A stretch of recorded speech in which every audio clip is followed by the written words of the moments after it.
Hey guys, I'm back here and today we're going to continue with our course. Definitely you're going to learn the basic stuff. You're going to learn how to greet people. Do you know how to greet people in English? Yeah, because sometimes you can hear people say, no, you never say, how are you? I'm sorry, but this is bullshit. You can say, how are you? No problem. But you can have more ways to greet someone. You can say, how are you? How are you doing? How's it going? How's been? How's everything? So you have many ways. But if you really know how to say how are you, it's a good beginning, right? I don't want you to just say how are you for the rest of the life. You need to vary. I always say to students, if you know one way, so just try to learn another way to say it. That's what we have to do. Basically, you need to vary. Because if you keep saying the same thing forever, so your vocabulary is going to be limited. So that's the point. So you got to really know exactly the right time to change. And then you learn a new expression or a new way to greet someone, then you're going to vary. You're going to enlarge your vocabulary. So don't keep saying the way you already know. That's the idea, because you're going to be in a comfort zone. So you're going to say, look, how are you? How are you? How are you? How are you? Forever? No. Change. You know how to say, how are you? You know how to answer to this question? Fine. Fantastic. So now it's time to change. Then you're going to go like, how are you doing? That's okay. Fabio, can I say like this? How are you doing? No problem. Who's going to understand you? Everyone. But they do not say, how are you doing? First of all, they drop the R. They don't say, how are. They say, how are you doing? How are you doing? Did you notice this sentence has basically two mistakes when they speak? Well, wait, grammatically speaking. Because they don't say, how are you doing? And technically speaking, the word doing, if you talk to British, in a way they can see the pronunciation of the verb doing. With ing, they say doing. Yeah. Technically speaking, the ing should be pronounced g-ing. English. Flying. I'm flying. I'm flying.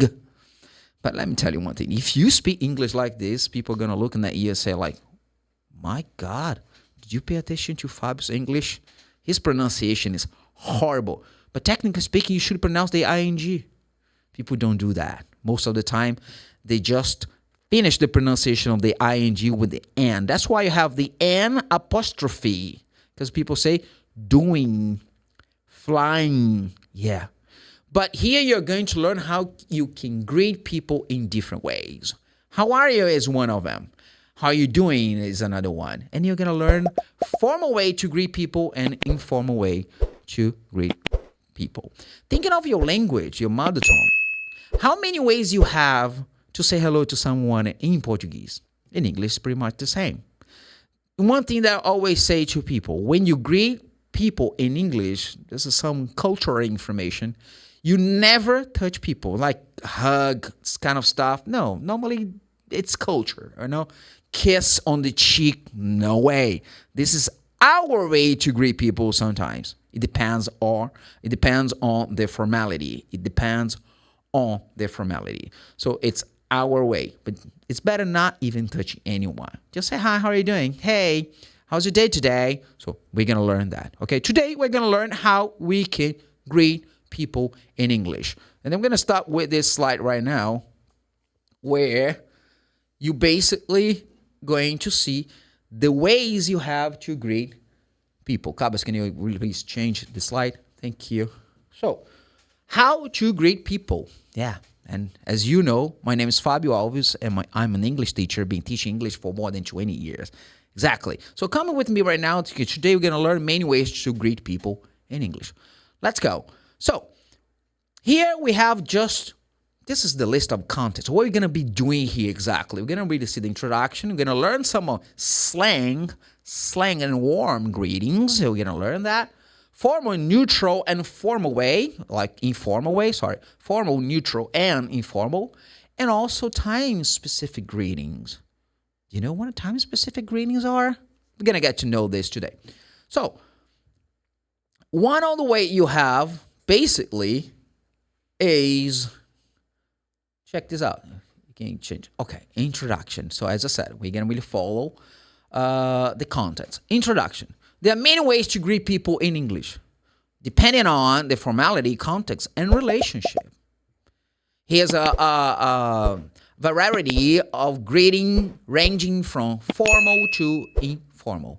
So here we're gonna learn the formal, neutral, and informal. Slang and warm greeting, time-specific greeting. So how you can really greet people, it depends on the occasion. So for example, do you know that people normally say hi if it's very informal, hello a little bit more formal, and how do you do?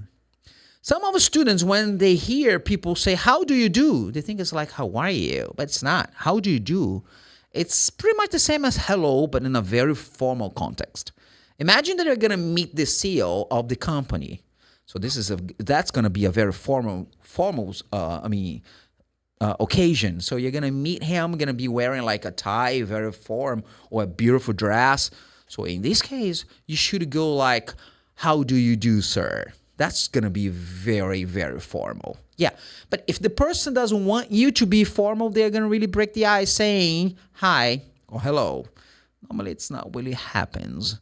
They can even go like this, but normally they can be formal as you are. How do you do? How do you do, sir? And by the way, if you call someone Mr., in this case, considering this person's like a man, Mr. never go by the first name. So it's, how do you do, Mr. Silva? That's the way you should greet people like if you are in a very, but extreme informal situation. Otherwise, you don't need to be that formal, okay? If you want to know more tips like this, follow for more.